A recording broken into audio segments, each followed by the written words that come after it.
السلام علیکم ناظرین، آپ دیکھ رہے ہیں دارالوحی انسٹیٹیوٹ۔ میں ہوں محمد اویس، ہمارے ساتھ قریب محمدی صاحب موجود ہیں۔ سب سے آج ہم سوال کریں گے، خواب کے اندر انسان گوٹ، بکری یا بکری کا بچہ دیکھتا ہے، اس کی کیا تعبیر ہو سکتی ہے؟ آج ہم شیخ سے پوچھیں گے۔ السلام علیکم۔ وعلیکم السلام ورحمۃ اللہ وبرکاتہ۔ بے سب خواب کے اندر انسان بکری یا بکری کا بچہ دیکھتا ہے، خریدتا ہے، تو اس کی تعبیر یہ ہوتی ہے کہ اگر بکری انسان نے خریدی ہے تو عورت ملے گی یا رزق ملے گا، اسی طرح دولت ملے گی۔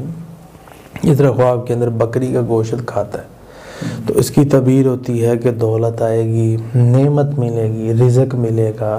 اس طرح خواب کے اندر انسان مردہ بکری دیکھتا ہے، رزق میں کمی آئے گی۔ اس طرح بکری کا بچہ دیکھتا ہے، یعنی کہ یہ کسی چیز میں انویسٹ کرے گا اور وہ پھلے گا، پھولے گا اور بڑھتا جائے گا۔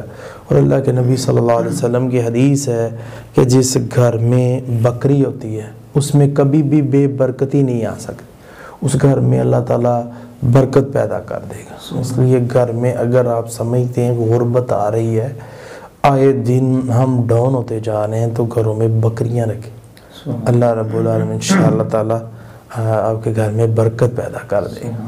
بہت شکریہ جی ناظرین، اگلے پروگرام میں پھر حاضر ہوں گے، ہمیں اجازت دیجیے، اللہ حافظ۔ قد صدقت الرؤيا إنا كذلك